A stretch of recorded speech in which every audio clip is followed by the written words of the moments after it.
the Spirit Sessions podcast. I'm your guide, Katie Silcox, bringing you your weekly self-love soundbite. Join us, where I'll help you find your true spiritual home, where every single aspect of you is holy ground, holy ground, holy ground, holy ground.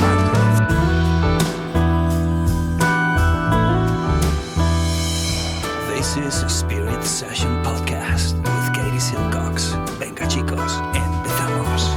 5, 4, 3, 2, 1, 0. All engine running. Liftoff. We have a liftoff. Hi everyone, Katie here. This podcast is intended to inspire you, educate you, and most importantly, support you on your journey towards knowing who you really are, that inner self, that inner teacher. I am not a psychologist or a medical doctor and do not offer professional health or medical advice on this podcast. If you are suffering from any kind of psychological or medical issue, please do the right thing and seek help from your qualified health professional. Hello and welcome. I'm Eva, Katie's podcast manager, and today on the pod, we're sharing a beautiful talk originally titled Tantra, Ayurveda, and the Crystalline Body that Katie gave as part of the Chai with Cam series hosted by the California Association for Ayurvedic Medicine. In this talk, Katie discusses the intersection of Tantra and Ayurveda and how, by learning to embody these lineages, we can expand past our limitations. She chats about the parallels between Tantra and modern neuroscience, the effects of the information age on our brains, and how we can apply ancient Ayurvedic and Tantric teachings to our lives to move from confusion to clarity. So you don't want to miss this one. If you're not familiar with our dear friends at CAM, the organization that hosted Katie for this event, CAM is a professional organization of Ayurveda students, practitioners, and enthusiasts that come together to support the advancement and growth of Ayurveda throughout California and the US. We've included a link to their website in the show notes, so please check that out so you can learn more about this awesome organization. Lastly, I want to let you know that enrollment for the 2027 class of our year-long Divine Feminine Ayurveda School is now open. The course starts just once a year in January, but you can enroll now for the early bird tuition rate. That's $500 off the regular cost of tuition. By enrolling now, by making that commitment to yourself now, instead of waiting until the last minute, you are taking a huge step in your personal growth. You can get started on the required reading, start making space in your schedule for your studies, plan and prepare so that you're ready for a grounded, solid start in January. If you'd like to learn more about our Ayurveda school, please visit our website, theshaktischool.com.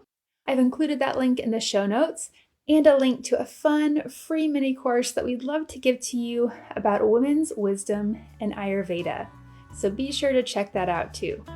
Now on to the show. Hi, I'm Mary Thompson. I'm your Chai with Cam host, one of two. Helene Shipman does the work in the background. And today I am really excited. We're going to be having Katie Silcox talking about Tantra, Ayurveda, and the Crystalline Body. And before we do that, I have to talk about CAM for just a minute. CAM is a professional association of students, practitioners, enthusiasts that all want to support the growth and advancement of Ayurveda across the US and, of course, throughout the state of California, where we began. Our mission is to promote, protect, preserve, and integrate the principles of Ayurveda through exceptional education, such as you're going to receive today, professional practices, which we support with Ayurvedic health counselors, Ayurvedic practitioners, whatever title they go by, advancing industry research, increasing public awareness, and we like to think of ourselves as being the leading source for advancement of the profession of Ayurveda in California for sustainable health and well-being. We began as a state association, and through the miracle of the internet, we now have more of a global reach, which is very exciting as we see Ayurveda growing and expanding across the US and around the world. And of course, for those of us that love Ayurveda, we couldn't be happier. So thank you for being here with us today. If you're interested in becoming a CAM member, beyond being a Chai with CAM member, check us out at ayurveda-cam.org. So here I want to jump into introducing my friend, Katie Silcox. She's a best-selling author. She is the founder and leader of Shakti School, which is entering its 9th year and soon will be 10 years old, which is amazing to me. I met her many, many years ago before all of this, and it's so exciting to watch all the lives that she's touched through the introduction of Ayurveda and teaching Ayurvedic health counselors and Ayurvedic lifestyle coaches. Like I say, through her book and through her business, she has spread Ayurveda single-handedly worldwide. So I'm very excited to have her here with us tonight. I want to thank Katie Silcox for being with us. Katie, I'm going to turn it over to you. Wonderful. So Mary is being very humble, as you all know.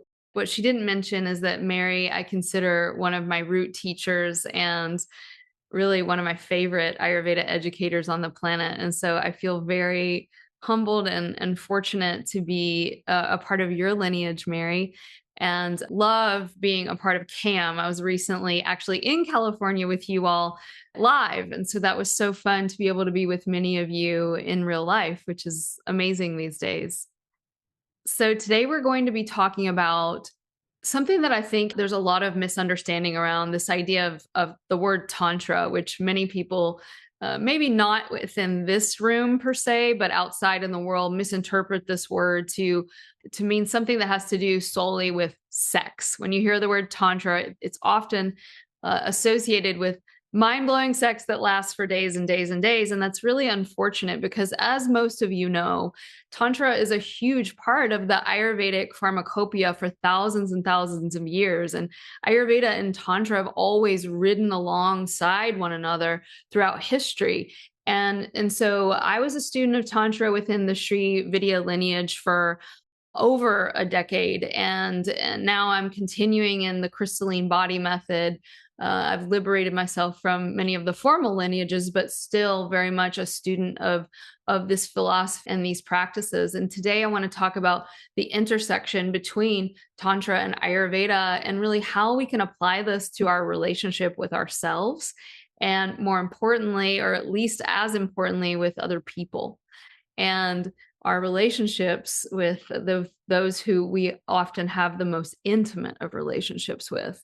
And so I'm curious out there, how many of you do not live in a cave and have relationships with other people and have to go to jobs and deal with, animals and husbands and wives and boyfriends and girlfriends and coworkers and traffic and, you've got to cook for yourself and, get into all these things of worldly life. And so if we kind of walk everything back and we start with the original definition of the word Tantra, I think when we go into the actual Sanskrit root syllables, we can really understand the mind of these ancient physicians and philosophers of days gone by. And so if you look at the word Tantra and you separate it, Tan, T-A-N plus Tra, Tan means to get bigger, to become open, to be expanded into something. And the word Tra means a methodology for. And so that is what Tantra is. The sexy part, if it were a book this big, it would be like a few pages down here, which are cool and nothing wrong with that. But really, it's this entire compendium of the Tan and the Tra, which means the methods for expansion. And what are we expanding out of? We're expanding out of our limitations. We're expanding out of what we perceive to be our limits that are often, for many of us, some of those limits are very real and we've had since we were born and they're really hard to change. As we know with Ayurveda, we can talk about Prakriti, what we came into this life with. But a lot of our limitations, as we know as Ayurvedic practitioners, are Vikritis, correct? It means these are the vicissitudes of life that are ever shifting and changing. And guess what? Those are largely under our choice and our agency. And so the entire compendium of Ayurveda is a testimony to Tantra, to the idea that you can change a lot. And you can move out of your limitations. So Tantra is anything you do, anything, not just the perfect Ayurveda protocol that, Mary teaches me, loving your liver and all that, but anything that you do that takes you from point A to point B. And point A meaning I'm confused. I'm scared when there's no snake. And now I'm clear. And so to move from confusion in the mind to clarity in the mind is what expansion means. It doesn't mean you just get a bigger personality, right?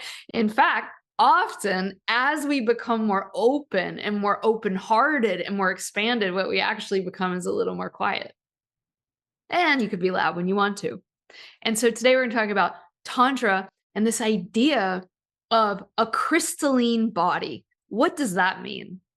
It means that all of us are walking around according to this philosophy, and as well as, most perennial philosophies, in my opinion, worth their salt. We're all walking around with blockages. In Ayurveda, we talk about the shrotamsi, right? The flow of prana or energy through all of the nadis, through all of the channels of the body. And in fact, we define health as prana being able to flow and communicate throughout all the dhatus, all the tissues, throughout all the systems and layers of the body and the mind and even the soul. And so a crystalline body is one where we begin to actually open all of those blockages and liberate what? Crystalline. It means light. I'm a follower of the great teacher Jesus. And he said, I am the way, the truth, and the light. And so when we talk about a crystalline body, all of us are walking around with stuff that's been stored for a really, really long time. It doesn't mean we're bad and that we're horrible. It just means that we're human. And in this human earth walk, according to this tradition of Tantra, you aren't here to always feel good. You're here to learn. We're here to learn. What are my limitations? Are they real? Where did they come from? And more importantly than that, how can I be free of them? And so Tantra defined is anything we do, whether it be your daily routine of what you eat, which is really important, and the herbs that we put in our body and the teas that we take in and the exercises that we do. But from a tantric perspective, it really is how we relate to ourselves and other people. So if you're here and you're not just sitting alone in a cave all the time, which is a valid path, and one I like to dabble in every now and then, but if you're here and you want to be in relationship, then you're probably a tantric practitioner. Tantra says that our goal is not to leave the world, but to actually open our heart within the messiness of the world.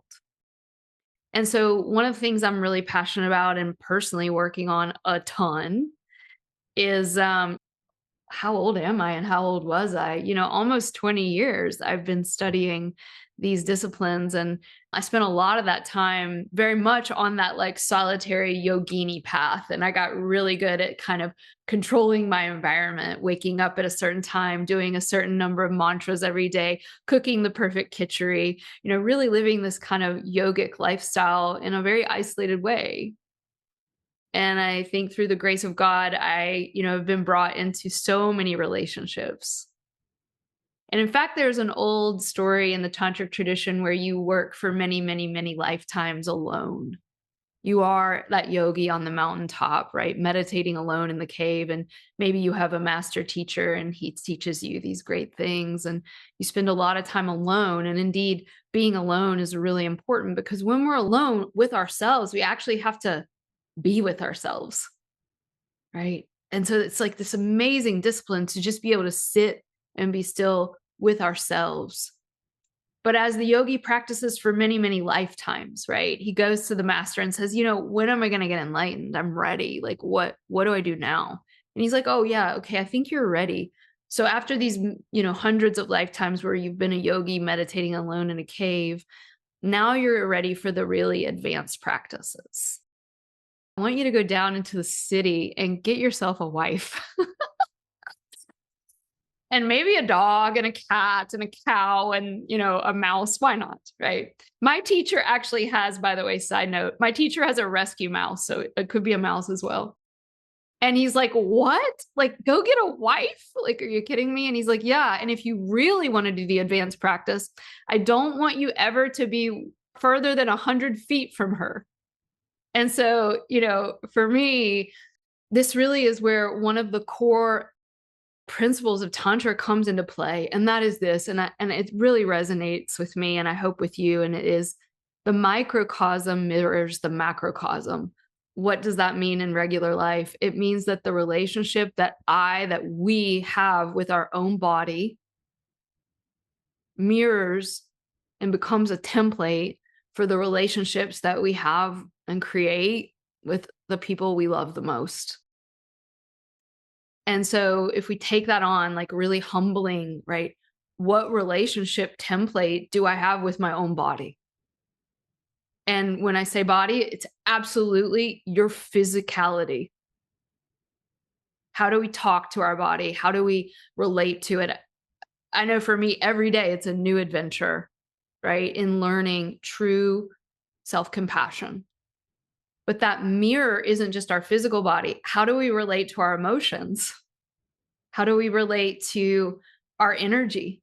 How do we relate to our sensations and the thoughts that spin in our mind, right? Some of us we can kind of get into a little bit of a self-denigration pattern around overthinking. How do we relate to our dreams? How do we relate to the images that come into our mind? And then when you mix all those up in the great Vitamix that is your full body, you get this ongoing experience of sensation, image, emotion, interpretation, perception. And there's a reason the yogis called it Purusha when they spoke about our soul. It's that which can rest still within the Vitamix of everything going on in all these bodies. No wonder we want to turn on Netflix or grab the second glass of wine or, online shop. It's a lot to hold. And so this next definition that I want to invite you into of Tantra is the capacity to hold more and more intimacy with life itself. And it starts with you.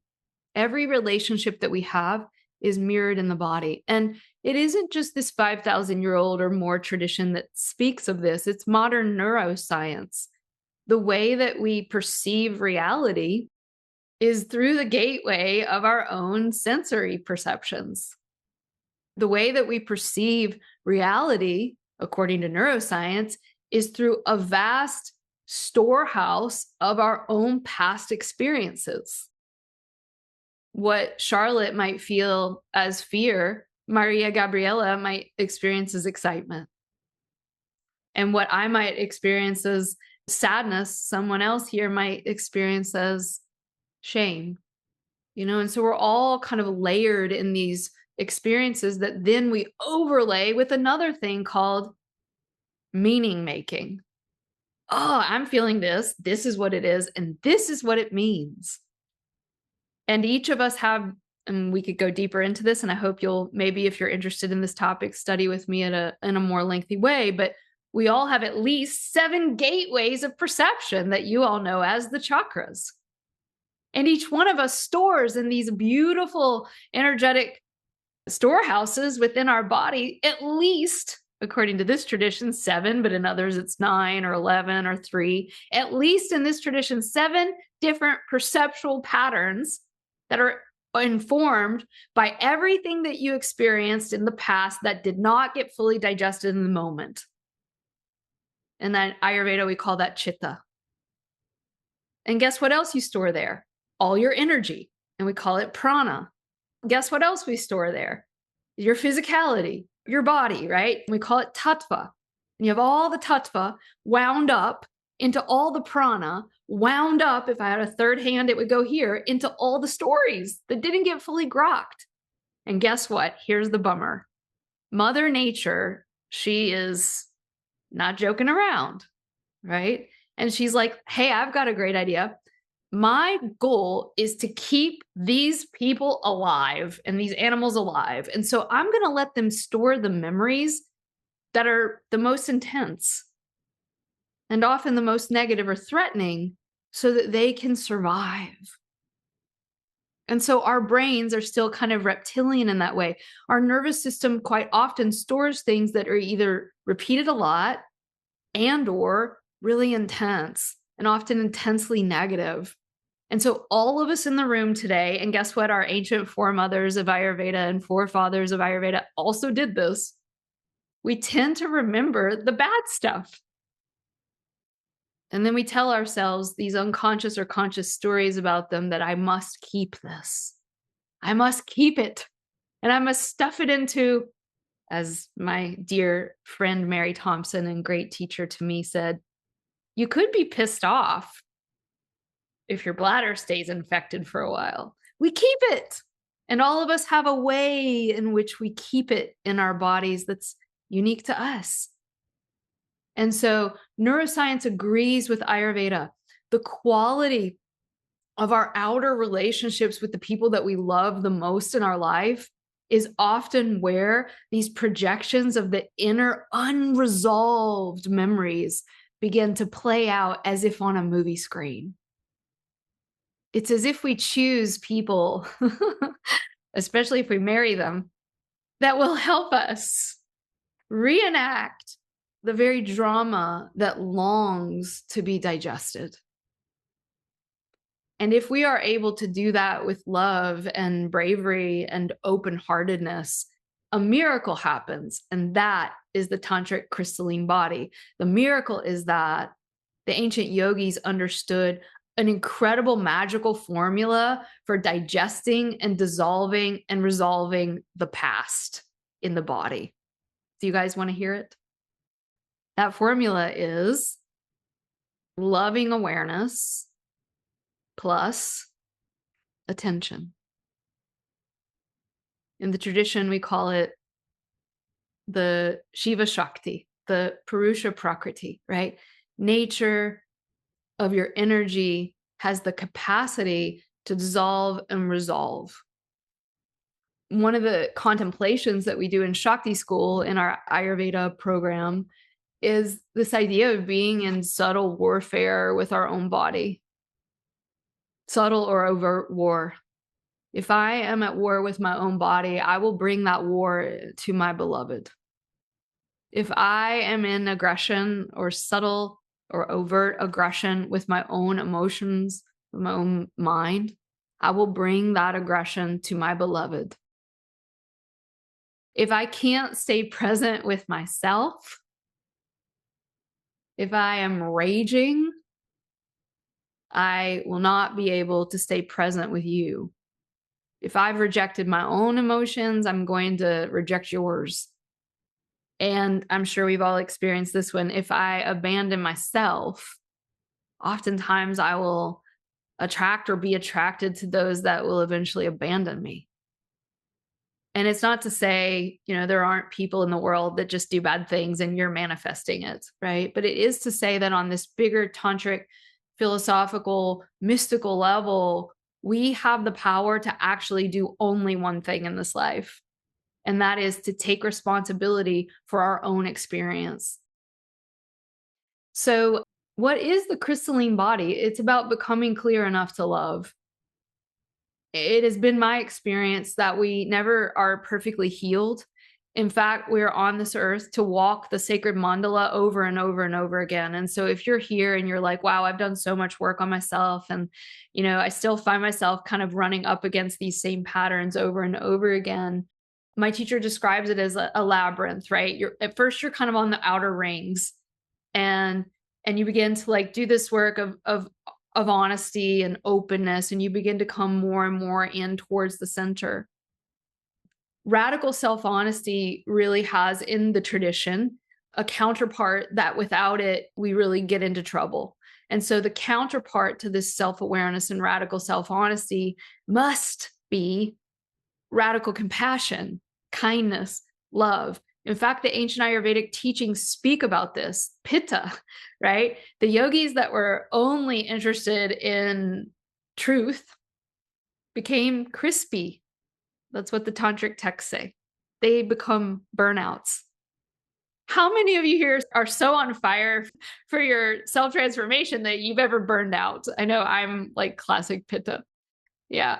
And so in even the text of the Yoga Sutras, I know many of you are familiar with that text. One of my favorite parts of the Yoga Sutras is that the sutras are actually small sutras, right? They give you an insight into what is a much greater oral tradition around a yogic technology for awakening, right? And so you go through all of these many, many, many sutras, and then you get to the end and it says this. You can do all of these practices, right? Breath work, mantra, mudra, yantra, all the things. And there can be billions of variations. In fact, the ancient texts say there are as many paths as there are beings on the planet. And at the end of the Yoga Sutras, it says, or you can just surrender to God. Ishvara pranidhana. Or you can just let go. You can just let go. Some of you know the great yoga teacher, Gary Kraftstow, and I remember him saying to me, there are two paths to God. One is the baby monkey, and that's what all this stuff, yoga stuff, Tantra stuff's all about. The baby monkey, what does it do? It clings to the mother. We often cling to these techniques, and they can be useful for a time being, but in the end, we all have to become like the baby kitty. And what does the baby kitty do? It just goes limp. And then what happens? The mama comes and she just picks her up by the back of the neck. So like a crystal, we're really just learning how to let go over and over and over again. We learn to let go. And in Tantra, it is a beautiful kaleidoscopic path where you learn to let go everywhere. You learn to let go in the feet. You learn to let go in the legs. You learn to let go in the root of your body. You learn to let go in all these different organ systems. You learn to let go in the emotions. You learn to let go in the thinking. You keep learning to let go and let go and let go until there's nothing left. One of our great Ayurveda teachers that I had the pleasure of being with last week, Dr. Ladd, says, then you just get Akash, space. And what is in space? That beautiful element beyond the doshas. It's love. It's presence. So that sounds great, right? I am the way, the truth, and the light. Let's freaking go. Just surrender to God, open our hearts, let go. The crystalline body, I'm in. And then you begin to sit quietly. Or even better, your man says something to you don't like. Or your boss sends you that email where you have to work more, or whatever your thing is, right? And what happens to all this stuff? All that spaciousness, what does it do? Constricts, contracts. The yogis called this the ahamkara, the ego, the I maker. Me? Me? Did you just say that to me? And it's not just to me, but this is what I think and how I feel. And my goodness, is there anything more sacred to us than that? And so the whole situation contracts down into something very limited and very small and very, very, very, very, very, very predictable. Why is it predictable? Well, our foremothers and forefathers from India taught us it is samskara, it is samsara. What does that mean? Samsara means the wheel that keeps on turning and turning, and a hamster wheel again and again. And the samskaras are the little grooves in our neurostructures that say, come on through. And they get deeper and deeper, just like water flowing through a riverbed. And our grooves get deeper and deeper and deeper. And then, oh my God, we're 40 or 50 or 60 or 80. And we're more convinced of our certainty than ever.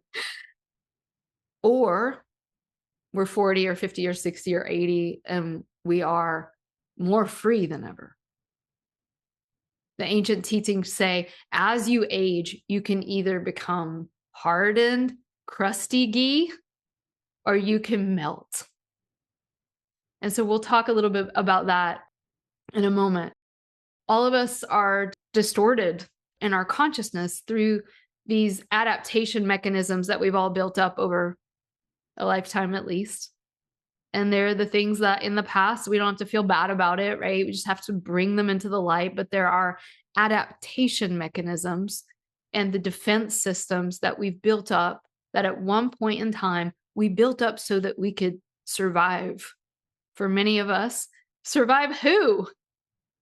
Our families, our school, whatever, in the past. And I think, we don't need to blame or shame, but as you may or may not know, a lot of these programs get wired into the neurostructures by certainly puberty.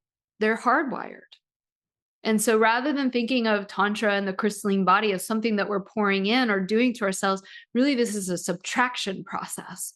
We're peeling away that which no longer is helpful, that at the time, compassionately, we can meet it because at one time it was. And this includes unconscious things like shame, guilt, fear, sadness, jealousy, blame, trauma, projection. And it can also show up in lesser ways, maybe some of the good girl qualities of perfectionism, achievement, beauty. Aww. I told Mary before I got on the call, I just chopped off all the blonde hair. It's insane. I'm done. The blonde had to go. Now, I'm tantric, so it may come back, right? But right now, it was a ego thing that my spirit was like, hey, that's not really me. Silly things can be opportunities to watch the way the ego is so invested in what? In its own survival. And my teacher says something very funny. She's like, put your finger on it. Find it. Try. You can't. So that's another thing. So here's the cool thing. Tantra says that, sure, sometimes a snake is a snake and you need to run away from it. For sure. Sometimes a bee just stung you. It doesn't have to have a big spiritual meaning. But when it comes to these repetitive experiences in our life, particularly with our intimate relationships, we are often mirroring externally an energetic system internally. And if we want to change our lives and we want to change our relationships and we want to have more healthy, happy, sexy lives, it's an inside job. Change the inner world first. Start with yourself. Start with you. And often in our closest relationships, that is where we actually ironically feel the safest to be able to project some of the most tender, vulnerable, and even unsavory material. Our closest relationships mirror what's happening inside. And I don't know if you all have ever experienced this, but the suffering that we often experience in relationships often has very little to do with what's actually happening. Y'all know what I'm talking about? And so maybe your partner doesn't text you back. And that's just reality. There's a billion reasons it could be, but based on past conditioning, you might say something like, look, I don't matter to them as much as they do to me. Maybe your boss asks for an extra piece of work. And instead of just seeing it for what it is, we overlay that additional meaning making. Look, I'm always being taken advantage of. This kind of repetitive, look, here it is again. Look, it's happening again is a telltale sign that we're in one of those deep grooves of our consciousness. Tantra says that we often, in fact, many times, don't see reality at all. but we are receiving a filtered version of reality through the gateway of our perceptions. And we have many gateways. We have the sense perceptions that we learn about in Ayurveda. We have the chakra system. But I mean, it's so complex, you all. It's so vibrant and so brilliant. The way that your liver feels changes your perception. Your gut health has a massive effect upriver on the brain. In fact, they're calling the gut the second brain. The heart field. The heart field is the single most powerful energy center in the entire body, beyond the brain, beyond the gut, the heart. They've actually measured it.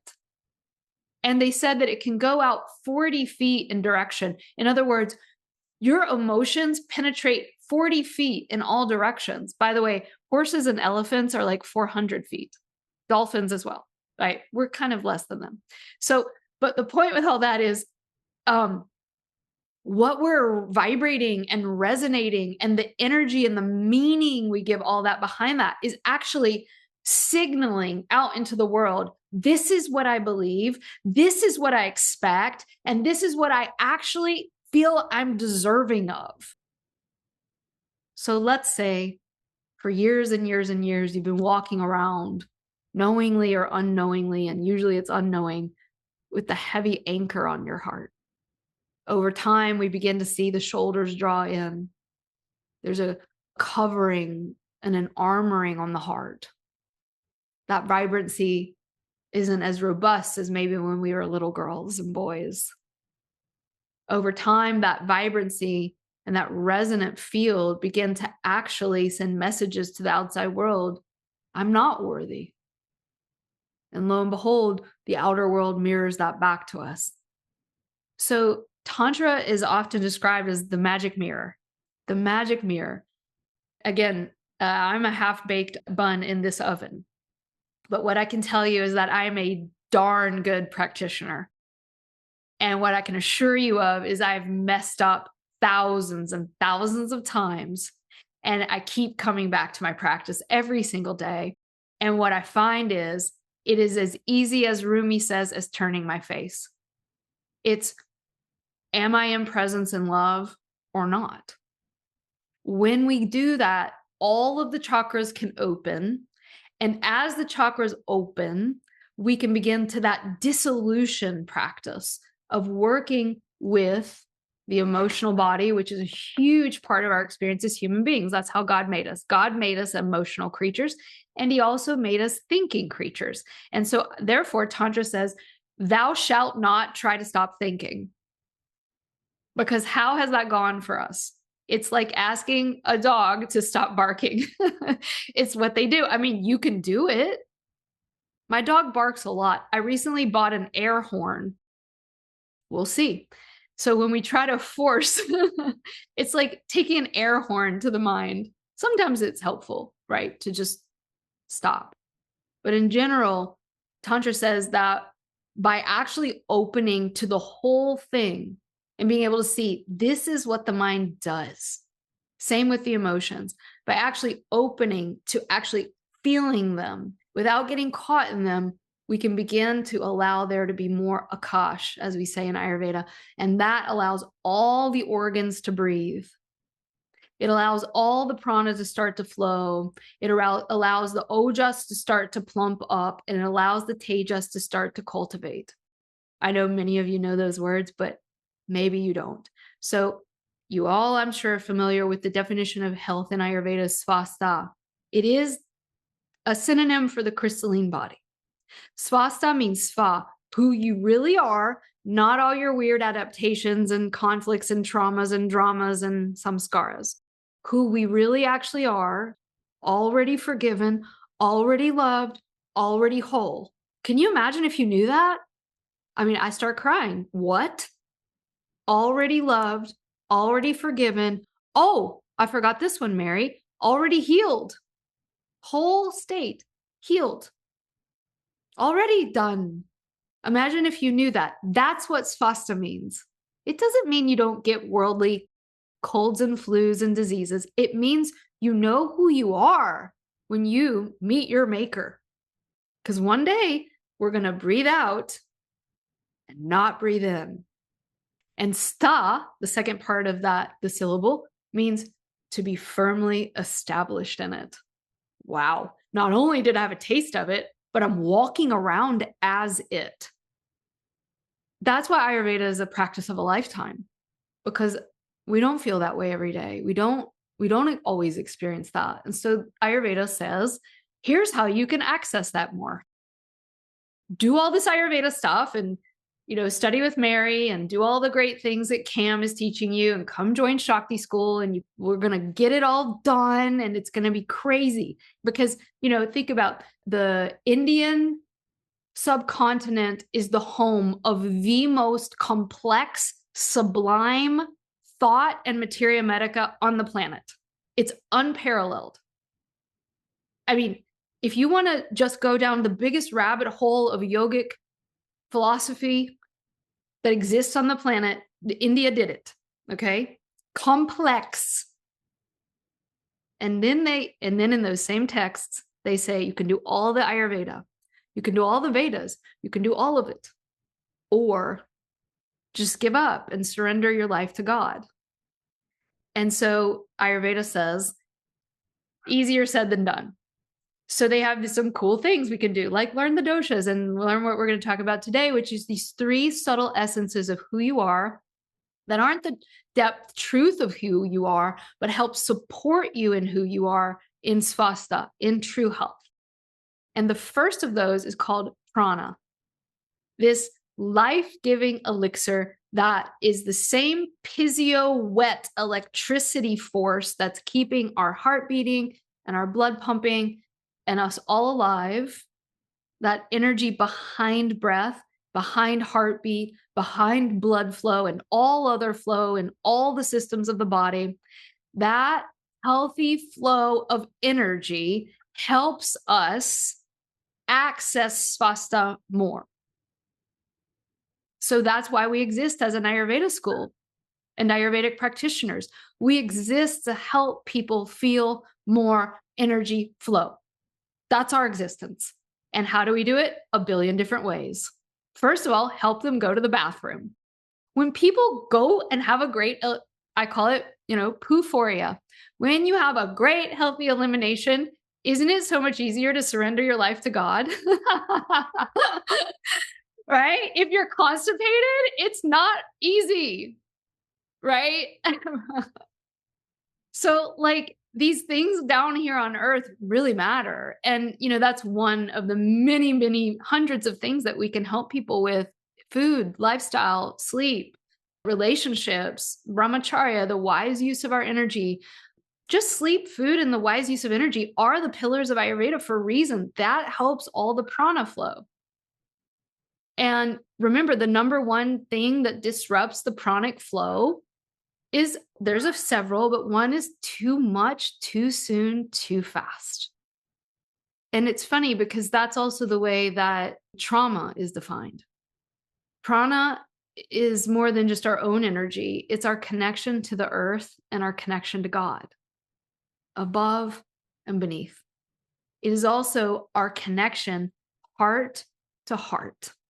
So think about the people in your life that you love the most. There's a cord of energy that's flowing between the two of you. And, I don't know about you all, but for me, if I'm not good with Charlotte, I'm not good. My boyfriend's here. If I'm not good with Coach Sweeney, I'm not good. There's also a horizontal channel, and I'm wearing my cross here, which shows it up and down. We're human. There's a cord of prana that flows through all of our hearts. So we can talk about this from the most spiritual sublime level, or we can talk about it from how you went to the bathroom or didn't this morning. But getting things flowing is harmonious connection. Number 1, prana. Number 2, it doesn't get as much press in the Ayurveda world as prana, and it's tejas, right? Prana is the most highest aspect of vata, right? The life-giving life aspect of vata. Pitta, life-giving life aspect, subtle form of pitta in all its sublime glory, is called tejas. And Tejas, my original Tantra teacher, used to say can be defined as the radiant splendor of personality that draws and melts all hearts. And Mary, I say it every time I talk because it's like, what? That's what Pitta can be? You mean Pitta doesn't have to be argumentative, egomaniacal, always right all the time, critical of self and others, heated, intense? All those qualities, when they're actually used for these sublime endeavors, becomes a methodology through which the ego is actually melted in real time. Yay, right? Raise your hand. And by the way, on a lower level, guess what this is? Charisma. Charisma. You can use it for good, or you can use it to just get a ton of money and be a jerk. Or you can use it for good and get a ton of money. Do whatever you want. Charisma. So how do we get more of that, man? And the tantrics are like, ha, ha, ha, ha, that look how much they want that good thing. Guess how you get it? Discipline. Wah, wah. Discernment. Fasting. Praying. Jesus in the desert for 40 days, man. Charisma. It's not low-level car salesman stuff. It's the ability to move populations, to influence. So we talk about Tejas cultivation through fasting, through silence, through using, certain herbs and spices, through discipline. And on a subtle level, when you meditate, prana is your ability to move your attention freely throughout your body. And Tejas is your ability to hold your attention still. So prana is the ability to flow and change and adapt and move. And Tejas is the ability to stay. And that will make me cry every time I say it. Because how hard is it to just stay with yourself when you're going through something hard? How hard is it just to get our dog to stay? Sit, stay. So Tejas is saying to yourself, no matter what, I will not abandon you. Without Tejas, we can confuse attraction with love. Without Tejas, we can confuse chemistry with true connection. I'm sure none of you have ever done that. Without Tejas, we can confuse intensity with intimacy. Real relationships require love, vulnerability, true connection, and the ability to stay when it's good, to stay when it's not so good, as long as there's, respect and love, to stay.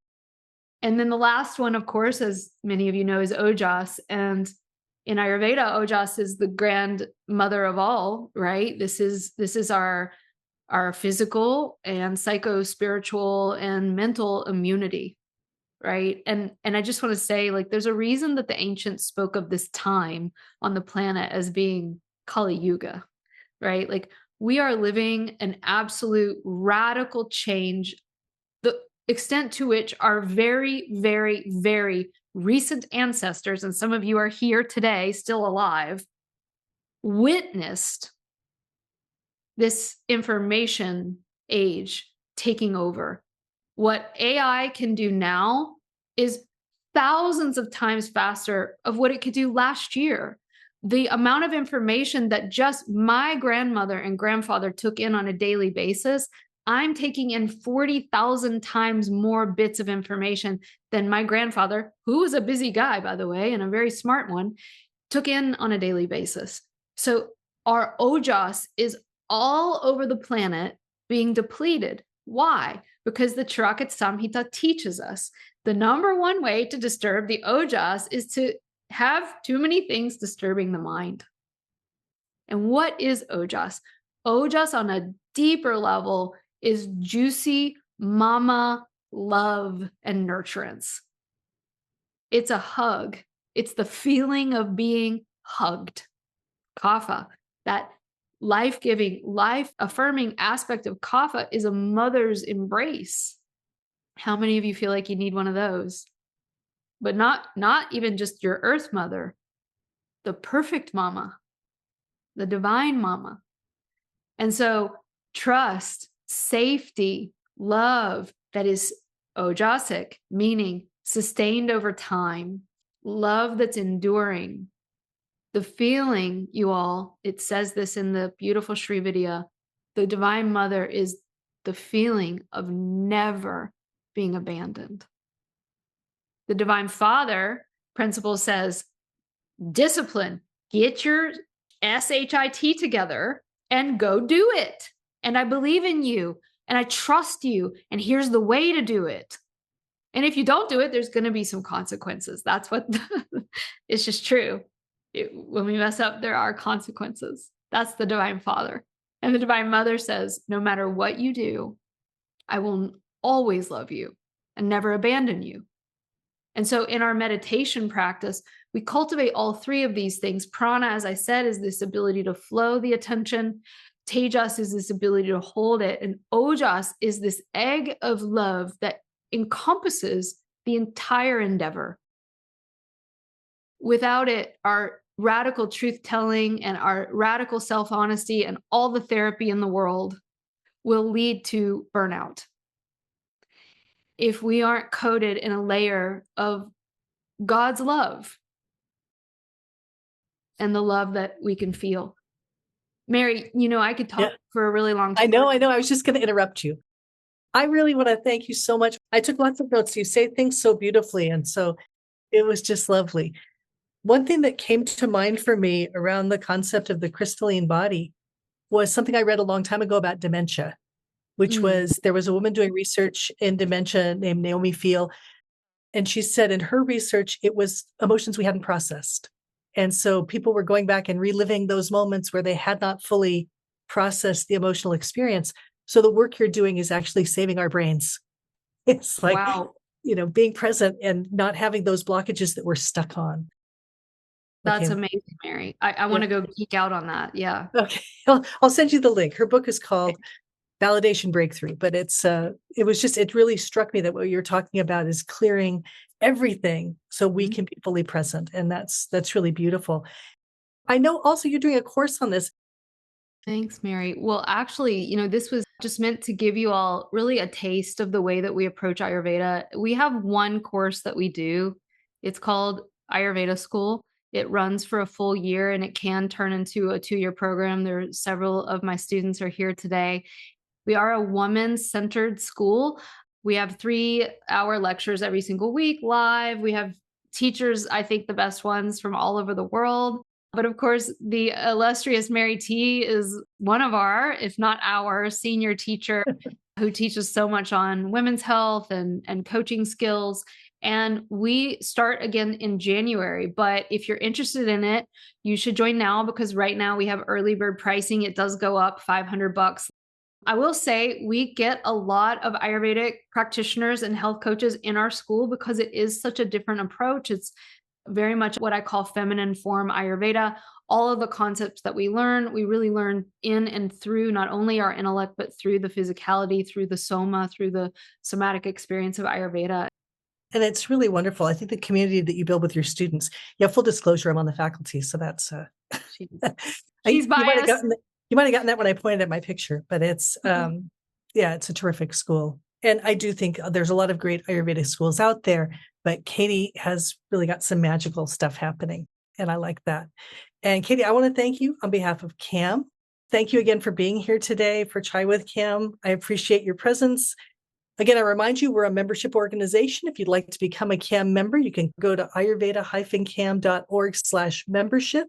We are a volunteer organization as well. So if you'd like to work with us and volunteer for anything, we need skills in marketing, education, research, network connection. You can find information at ayurveda-cam.org, and you're going to look under volunteerism. So volunteering. And all of you, we can't do it without you. Big thank you. Shout out to Katie Silcox for being here this evening. Thank you to all of you who signed up to attend and those of you watching the recording and being part of our Chai with Cam community. Thank you to Helene Shipman. I'm Mary Thompson. Thank you, everyone. Have a wonderful evening. I'll see you next month. A big special thanks to Kevin Carlisle of Goodbye Gemini, who wrote this beautiful podcast music, and to DJ Juan Pablo Jimenez in southern Spain for mixing it and making it magic.